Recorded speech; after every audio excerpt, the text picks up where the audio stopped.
বন্ধুরা, এই যে ব্লগটা তোমরা দেখছো এটা গতকালকের ব্লগ। তোমরা নিশ্চয়ই জানো, আমার থাম্বনেল দেখেই বুঝতে পেরেছো আমি শান্তিপুরে এসেছি। শান্তিপুরে আসলে আমার বাপের বাড়ি শ্বশুর বাড়ি দুটোই, আসা হয় না অনেক কারণে। যাই হোক, ব্লগটা পুরোটা দেখো, স্কিপ না করে, ভালো লাগবে। যদি ভালো লাগে চ্যানেলটা সাবস্ক্রাইব করে দিও, পাশে থাকা বেল আইকনটা ক্লিক করে দিও। তোমরা সাথে থাকলে আমি অবশ্যই করতে পারবো। দেখো, আমার ছেলে রেডি হয়ে গেছে, আমিও রেডি হয়ে গেছি, আমরা দুজনা বেরোচ্ছি। আমার হাজব্যান্ড ডিউটি থেকে যাবে। তো আমাদের কেমন লাগছে প্লিজ কমেন্ট করে জানিও। দুপুরবেলা এখন আমরা বেরোচ্ছি। খেয়ে দিয়ে নিয়েছি, সকালে উঠে ভাত টাত খেয়ে নিয়েছি, কারণ হচ্ছে ভাত না খেলে না সারাটা রাস্তা ট্রেনে যেতে হবে। তো অনেকটা দূর কলকাতা থেকে শান্তিপুর, তো ট্রেনে করে যাবো, ওই জন্য ভাতটা খেয়ে নিয়েছি, আমি আর ছেলে ভাত খেয়ে নিয়েছি। তো যাই হোক, ছেলেও রেডি হয়ে গেছে, আমরা বেরোবো। তো যাই হোক, তোমরা সাথে থাকো, দেখতে থাকো ভিডিওটা কেমন লাগবে। আর দেখো, এখানে লাগেজগুলো গুছিয়ে নিয়েছি, লাগেজগুলো গুছিয়ে আমরা এখান দিয়ে বেরোবো। তো এই যে দেখো, এই ভিউটা তোমাদের দেখাচ্ছি, এটা হচ্ছে ওই সল্টলেক স্টেডিয়াম মেট্রো যে হয়েছে সেই আশেপাশে ভিউটা। এত সুন্দর ভিউ না এখানে, তো তোমাদের সাথে শেয়ার করছি। তো আকাশটাও পুরো পরিষ্কার, আর রোদ ভীষণ ছিল। আর শান্তিপুরে এসেও দেখছি ভীষণ রোদ আর গরম। তো এখানে এসে দেখো আমরা একটু বসেছিলাম, মেট্রো তখন আসেনি, মেট্রো একটু লেট করে আসছিল বলে আমরা একটু বসেছিলাম। এই যে আমার হাজব্যান্ড বসে আছে, ডিউটি থেকে বেরিয়ে চলে এসছে। তো তিনজন মিলে বসে দেখছিলাম, আর আশপাশের ভিউটা এত সুন্দর না।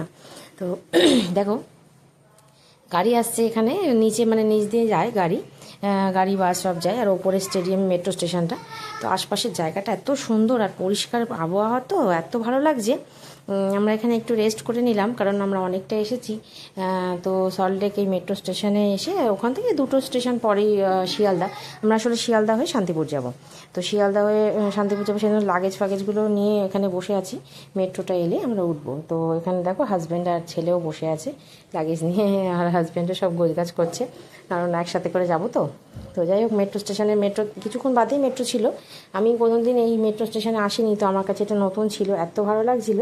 তো যাই হোক, মেট্রো করে নেমে তারপর ওখান দিয়ে শিয়ালদা থেকে আমরা শান্তিপুরে পৌঁছালাম। তো শান্তিপুর স্টেশন, এই যে রাত হয়ে গেছিলো, অনেকটাই রাত হয়ে গেছিলো, তখন প্রায় 8টা বাজে, মানে 7:30 থেকে 8টা এরকমের মধ্যে হবে।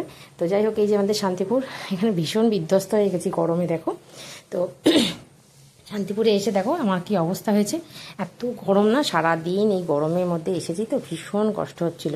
ওই জন্য রাত্রে তাড়াতাড়ি ডিনারটা করে শুয়ে পড়বো ভাবছিলাম। তো যাই হোক, তোমাদের সাথে একটু গল্প করে নিলাম। আর শান্তিপুরে সবাই বলছিল ঠান্ডা পড়ে গেছে, কিন্তু খুবই গরম এখানে এসে বুঝতে পারছি, ভীষণ গরম। তো এই ভিডিওগুলো, নতুন নতুন ভিডিও অনেক আসবে। তোমরা প্লিজ আমার চ্যানেলটা একটা সাবস্ক্রাইব করে পাশে থেকো, ভালো লাগবে ভিডিওগুলো। এবং ভিডিওগুলো যদি ভালো লাগে অবশ্যই আমার পাশে থেকো, একটা করে লাইক করে দিও। তো আমার ভিডিও থেকে এটা একটু নতুন ধরনের ভিডিও।